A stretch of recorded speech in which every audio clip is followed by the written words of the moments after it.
नमस्कार दोस्तों, मैं राजकुमार मौर्य। उत्तर प्रदेश में होने वाले पंचायत चुनाव के लिए सभी दावेदार अपने अपने गांव में इस वक्त तैयारी करने में जुट चुके हैं।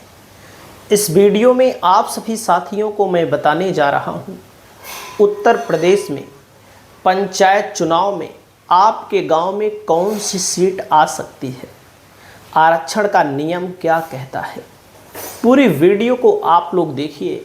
अगर आप लोग को पूछना है कि हमारे गांव में सर कौन सी सीट आएगी, तो आप लोग कमेंट करेंगे तो मैं आपके कमेंट का जवाब जरूर दूंगा। और आप सभी साथियों से अपील करता हूं कि चैनल को सपोर्ट करिए, सहयोग करिए। और आरक्षण के मामले में देखिए, पहला नंबर है अनुसूचित जाति के लिए आरक्षण मिलता है नियम, ये क्या है। और दोस्तों यहाँ देखिएगा, लाइन पूरा क्लियर पढ़िएगा। ग्राम पंचायत, क्षेत्र पंचायत, जिला पंचायत की सीटें एससी की जनसंख्या के अनुपात में आरक्षित की जाती है। जनसंख्या एससी की है, केवल जाति के आधार पर नहीं मिलेगा आरक्षण। एससी की जनसंख्या है तो एससी को आरक्षण दिया जाएगा, नहीं है तो नहीं दिया जाएगा, ये नियम है। यहाँ पर कम है तो तब भी सामान्य सीट आ जाती है। अनुसूचित जनजाति एसटी के आरक्षण के लिए जिन क्षेत्रों में एसटी की जनसंख्या है वहां उनके अनुपात में सीटें आरक्षित होती है, जहां जनसंख्या होगी वहीं पर। और ओबीसी के लिए, ओबीसी को अधिकतम 27% आरक्षण दिया जाएगा।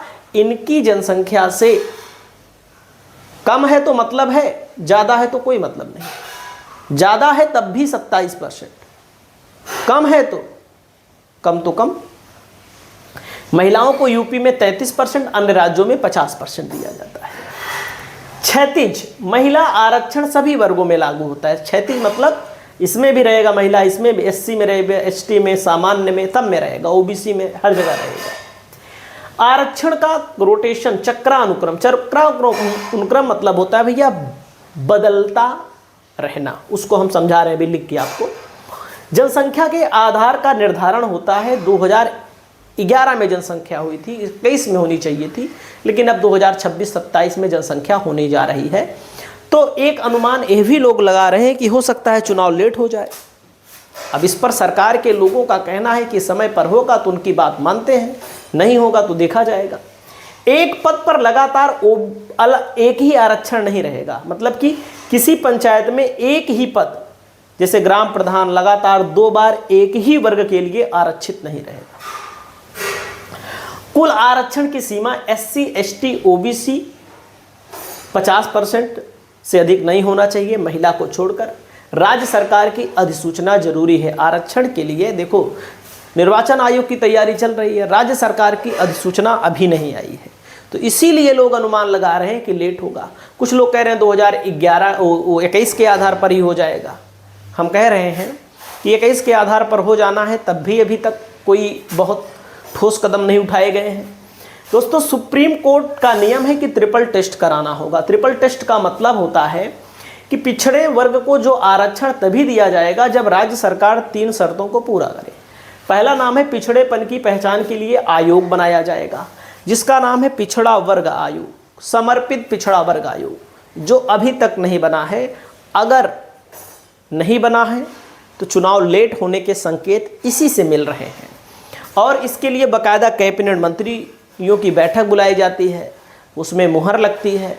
उसके बाद आयोग के जो सदस्य होते हैं, जो लोग होते हैं, वे अलग अलग ज़िलों में जाते हैं और अलग अलग ज़िलों में जा कर के आंकड़ा एकत्रित करते हैं, सरकार को सौंपते हैं। सरकार फिर आरक्षण देती है। उसके बाद निर्वाचन आयोग चुनाव कराता है। निर्वाचन आयोग का काम चुनाव कराना है। कौन से वर्ग पंचायत स्तर पर वास्तव में पिछड़े हैं, इसकी पहचान करनी होती है। किस क्षेत्र में ओबीसी आरक्षण जरूरी है, केवल जाति के आधार पर आरक्षण नहीं दिया जाता है।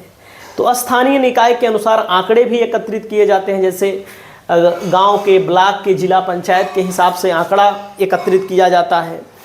दोस्तों, ट्रिपल टेस्ट पूरा नहीं हुआ तो ओबीसी को आरक्षण नहीं दिया जाएगा। चुनाव सिर्फ एससी, एसटी और महिला को ही आरक्षण मिलेगा, ओबीसी को नहीं मिलेगा। फिर सामान्य वर्ग के लिए सीटें फिर बढ़ जाएंगी।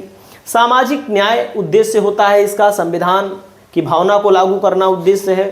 स्थानीय शासन में भागीदारी बढ़ाना, दबे कुचले को नेतृत्व देना। अब आते हैं कि आपके गांव में कौन सी सीट आएगी। ज़्यादा ज्ञान बताने से कोई फायदा होता है नहीं। तो ये सब नियम है, इन नियमों को जानना जरूरी है। और अगर आपको लगता है कि हमारे यहाँ ओबीसी की संख्या है, एससी की संख्या है, एसटी की संख्या है, आरक्षण नहीं मिल रहा है, तो आपको आपत्ति भी दाखिल करना पड़ेगा। आपत्ति दाखिल करने के लिए बाकायदा मैं बता दूंगा आपको। जैसे मान लीजिए मैं अपने गांव का बताता हूं, हमारे यहाँ अभी ओबीसी सीट है, समझिएगा थोड़ा से, ओबीसी सीट है हमारे यहाँ, ओबीसी सीट। और इस ओबीसी सीट को लेकर मैं बता दूं, इसके पहले क्या थी, सामान्य। सामान्य का मतलब सब चाहे जो लड़े। इसके पहले सामान्य महिला, इसका मतलब चाहे जो लड़े। बात समझ में आया? अब की बार जैसे हम अपने गांव का अगर देखेंगे, आंकड़ा बताएंगे, तो हमारे यहाँ 90% चांस है, 90% चांस है कि एससी सीट आएगी। कैसे आएगी? अगर इसके अब की 2021 में ओबीसी, 2015 में सामान्य, 2010 में सामान्य महिला, उसके पहले 2005 में एससी सीट आई थी। काफी दिन हो गया ना, देखो रोटेशन बदला कि नहीं। एससी सी सामान्य महिला हुई, सामान्य, वो तो एक ही घर में व्यक्ति बन गया प्रधान, वो बात अलग है। लेकिन फिर ओबीसी आई तो अलग घर में गई सीट। उसके बाद 90% चांस है एससी, 10% चांस है ओबीसी महिला का, बस 10% चांस है। आपको ध्यान देना है, एक मित्र ने पूछा है कि भैया 2010 में ओबीसी आई थी, ओबीसी, फिर 2015 में जो आई सीट एससी आई, फिर 2021 में ओबीसी आई। समझ रहे हैं? आपको मैं बताना चाहूँगा, तो अब की बार यहाँ पर महिला आ गई, ये वाली ओबीसी में महिला आई थी, और अब की बार यहाँ पर ज़्यादातर चांस है सामान्य सीट आने के, ज़्यादातर 90% चांस है सामान्य सीट आने के, 90% चांस है सामान्य सीट आने के। और जैसे एक व्यक्ति ने पूछा है कि 2010 में सामान्य थी, 2010 में सामान्य, 2015 में सामान्य महिला, सामान्य महिला, 2021 में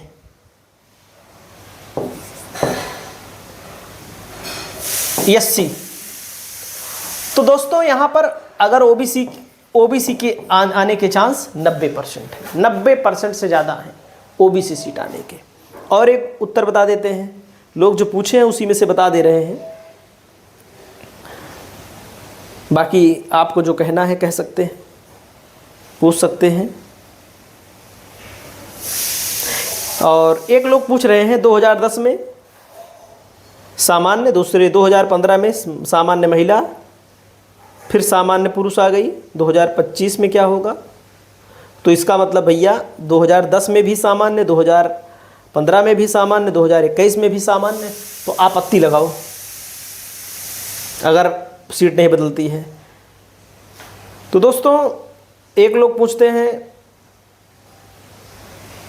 कि 2010 में सामान्य थी, 2010 में सामान्य थी, उसके बाद 2015 में ओबीसी हो गई, 2021 में सामान्य हो गई। तो अब की बार एससी सीट आने के चांस ज़्यादा हैं। बाकी जनसंख्या का आधार भी बहुत चीज़ तय करता है। आप लोग अपनी राय को कमेंट करके बताइए, जो पूछना हो ना।